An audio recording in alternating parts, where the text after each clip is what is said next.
What's going on, Griffins Nest, and welcome to the first segment of our new special interview series. This series will be a special segment off the Griffins Nest where we interview coaches and players and talk about their challenges and their seasons. Our first episode today, our special guest is head field hockey coach Alexa Ostoich. Coach, how are we doing today? Great. How are you? I'm doing really well. Thank you for joining us today. I'm happy to be here. All right, Coach, I have a few questions for you today. Just answer as truthfully and honestly as you can.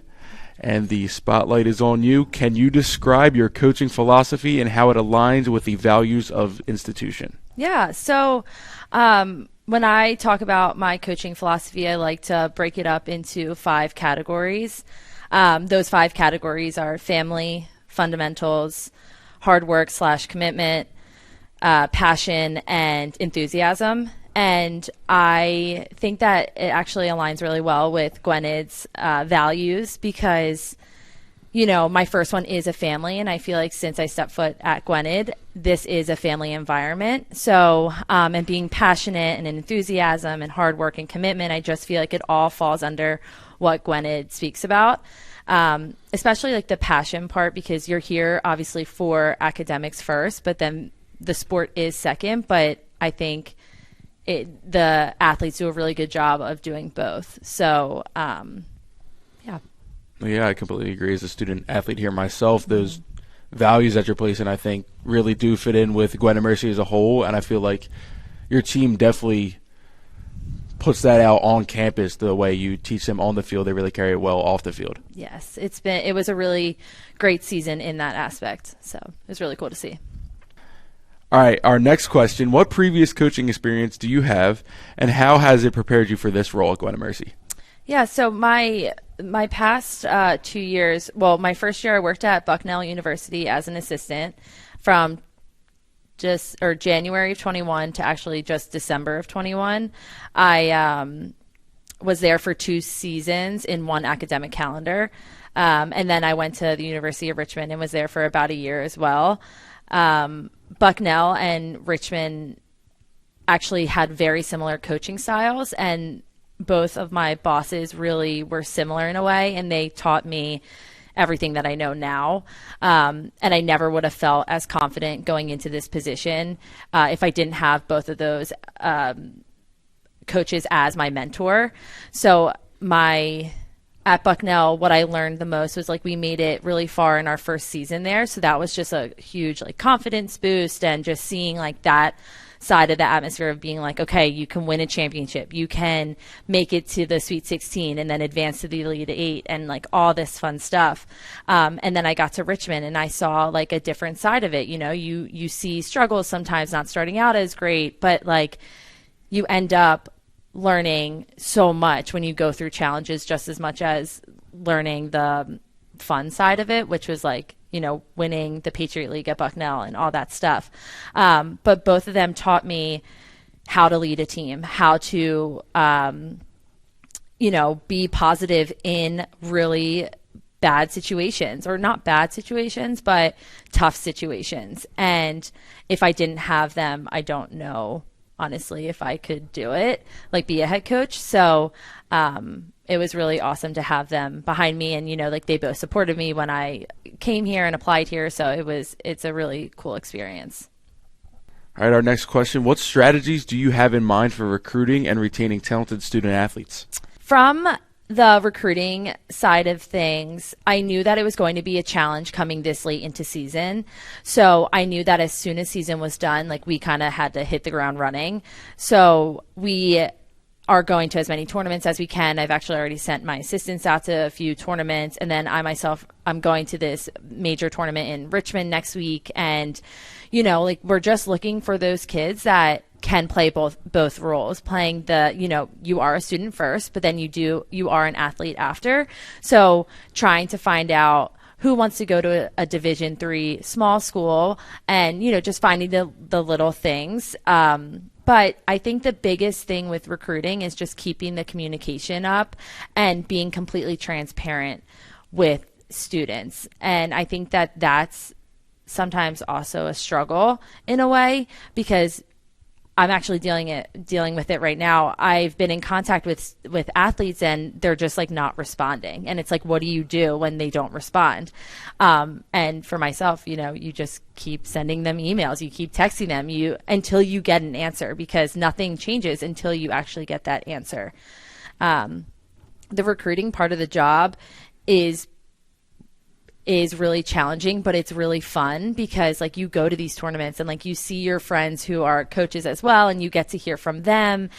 So, and I've learned a lot from my sister, who's the head field hockey coach at Albright, and she's taught me, the little ins and outs of how to recruit in the Division III level. Yeah, no, I really like that a lot. Being recruited here myself 4 years ago, seems like a long time now.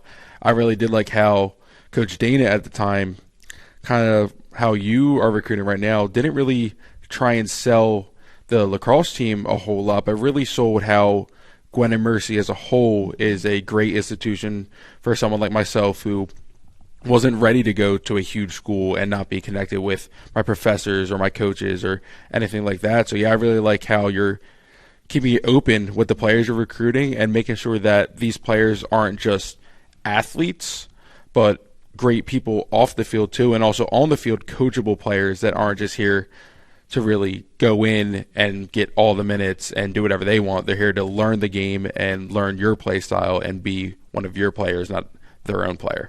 Right. And actually, I've told my own team, and this will be something that I have been telling the recruits that I've been talking to, but it's like, no matter where you are on the field, if you're a starter or if you're not a starter, you are just as important as a starter. And making sure that they know that, like, just because you maybe aren't getting as many playing time or as many minutes, it doesn't mean you're any less, valuable. And I want my recruits to know that, because that's a huge part of my own coaching style and the way that I want this culture to be. And one last thing about recruiting is, like, I want you on campus. I want you to see this campus, see how beautiful it is, and get you to meet all the important people and even meet some of the players, because that's the full experience. I think that this place itself can sell as soon as you just walk onto the campus. So I agree with you. If there are any recruits looking to play field hockey listening to this right now, really listen, because I'm a student athlete myself, and what Coach Ostoich was to say right now is so true. So if you're looking to come to Gwen at Mercy, please remember this. All right, our next question. Can you share an example of a challenging coaching situation you've encountered and how you handled it? Yes. So I think my biggest situation was when I got the job at Bucknell. I was 23 at the time, and when I got there, I was coaching girls that I actually went to high school with. And it wasn't that big of a problem, obviously, like, we're all adults at this point. So, but it was more of just like making sure that every single member of that team was gaining my respect and understanding that, like, I wanted to be your friend, but I also am, like, I am a part of the coaching staff, meaning, like, my boss says something, that's who I'm listening to. It's not the other way around. And I never really came across a problem with that. It was just more of like a nervous feeling that I had going into this job, because this was my first coaching position. And so I was just a little worried, like, okay, well, what if these seniors aren't going to, like, take in what I'm saying? But yet, like, I know what I'm talking about, and my boss has prepped me and all this stuff, but it was still just a little fear. But it ended up being great. And, even the girls that I went to high school with, I'm still in touch with them now. And I look back now and I'm like, I never really needed to be worried. But for those young coaches that happen to step into the coaching world, and are coaching teams that have their old teammates on it, it's a challenge. But you get to a point where it's like they're respecting you, you're respecting them, and it ends up all working out. Yeah, no, from my point of view, one of our players, my senior, Nick Heiler, was a coach here. And there really is a thin line between a friend that you've had and a coach. But I think a lot of players do really see that when someone you're friends with is your coach, there's kind of a sense of more respect, because that's someone that you've actually played with and that they know what they're talking about. And the way I looked at it is that that's someone that I know will be there for me off the field, and I know he would have his best interest for me on the field. Right. Yeah, for sure. I mean, you can even see like our own assistant, Casey. She is an alum, and she's played with these girls, and I can see from an outsider that they have the utmost respect for her, and it's really cool to watch because I felt like those were the shoes that I was in, but obviously at Bucknell, so it's really cool to see. All right, our last question is, what do you like most about Gwinnett Mercy University?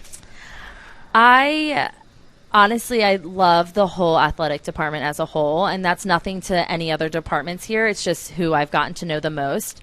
And obviously, like my girls, they're great. We had a tough season, but the way that we became so close and like we got to know each other on different levels and all this stuff, that's what made me feel such a proud coach. Like obviously my record says different, but the way that these girls interact with me now than when they did in August, and it's really cool to see. And I really like obviously my team and the whole athletic department here. It's been great, and I've really been enjoying my time here. Have you ever tried the food here? No. Good. Should I keep it that way? I'm sure many of the students with me will agree. You should probably keep it that way. Well, yeah, I don't know. I haven't tried it, so I don't know. I've seen the box breakfasts though, and some look of them good. are good. Some of them are good, but some of them are not. So tread lightly if you ever want to get some food here. That sounds good. All right, Coach, I just want to thank you again so much for joining us today. Those were some great answers. This was a really great conversation. Once again, thank you so much for joining us. Yes, thank you so much for having me. It was fun. It's a great experience for both of us. Thank you. Thank you. All right, and there you have it. Our first segment of these special interviews are done. Griffs, make sure to check out this week's episode of the Griffins Nest. And most importantly, go Griffs.